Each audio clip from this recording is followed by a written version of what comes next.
Okay everybody, so I'm going to be making this video for week 1, that is equivalent expressions, that is what we're starting with on unit 2.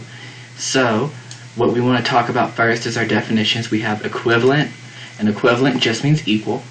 We have equivalent expressions, and these are expressions that work the same even though they look different. And then we have opposite, which is a number multiplied by -1. For example, 2 times -1 equals -2. So -2 is the opposite of 2, and 2 is, right. Reciprocal is 1 divided by a number. So 1/5, its reciprocal is 5. Or 5, its reciprocal is 1/5. So you just flip them. Okay? So let's go on to a problem. We are looking for an equivalent expression. So what we're going to do is we're going to look at this and see if both sides are the same. So if they equal each other. So I have 5 plus 3 and 3 plus 5. Well, I know 5 plus 3 is 8. And I know 3 plus 5 is also 8. Okay? So that tells me that 8 is equal to 8 because 8 is the same number as 8. Alright? So all we're looking for here is, are these two sides going to equal the same thing? Alright? They don't look the same. 5 plus 3 and 3 plus 5, they're in different orders, but they still equal the same number. Okay, so let's do another one. So I have 4 minus -1 equals, let's do 2 plus 3. Okay, so I have 4 minus a -1.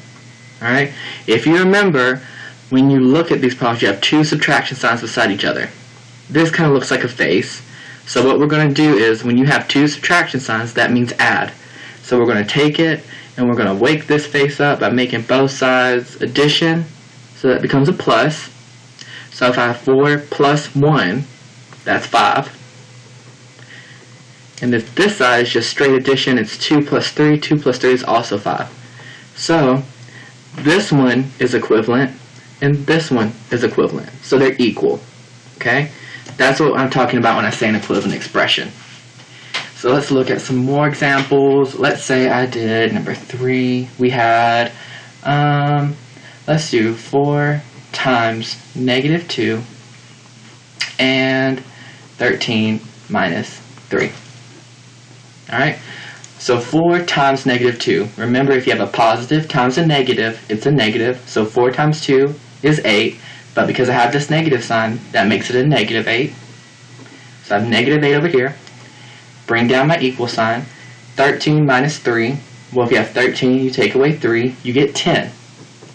Well, if you look, -8 and 10 are not the same number. So these are not equivalent. So what you do is you take your equal sign and you draw a line through it. And that means not equivalent, not equal. So these are not equivalent. Alright, number 4.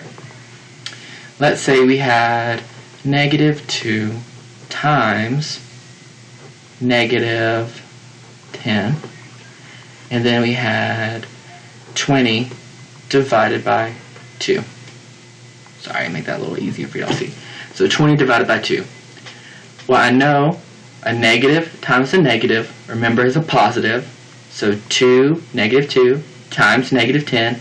We can just look at it like 2 times 10. So 2 times 10 is 20. And 20 divided by 2 is 10.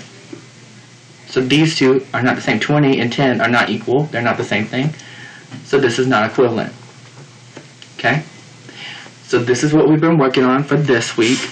So I'm going to do one more set of problems just to hopefully give you a little bit more practice on it in case you have any questions. I'm going to do 5 and 6. Let's say we have 3 times 3 plus 1. Put these in parentheses. Equals, let's do 5 plus 5.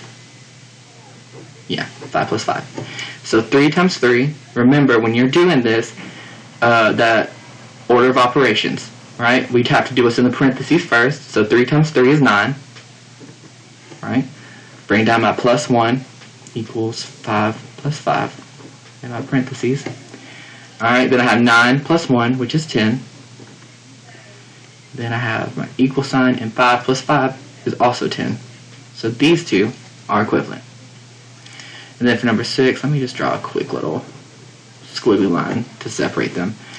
I have, let's do 14 plus 7 minus 7 equals 7 times 3 minus 14. Alright, so I have 14 plus 7. I have to do my parentheses first. That's 21 minus 7. And over here I have 7 times 3, which is 21. I have to bring down my minus 14. Alright, 21 minus 7 is 14, which equals 21 minus 14, which is 7. Alright? These two are not the same thing. 14 and 7 are two different numbers, so these are not equivalent. Alright? So, when you are doing your homework, this is what your homework is going to look like. You're going to want to tell us, are they equivalent or are they not equivalent? So if something is equivalent, I'm going to put EQ for equivalent. You would say something like, yes, this problem is, and we could call it an EQ.EX. Okay?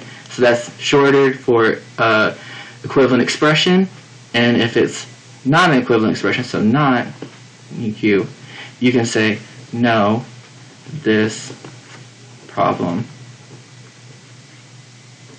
there you go, oops, sorry, this problem is not an EQ.EX. Alright, y'all, and this is what we are doing for week 1. If you have any questions on it, please feel free to reach out to me or Coach South, and let us know if you have any questions. But that is the end of this video, and please let me know if you have any problems with week 1 for unit 2.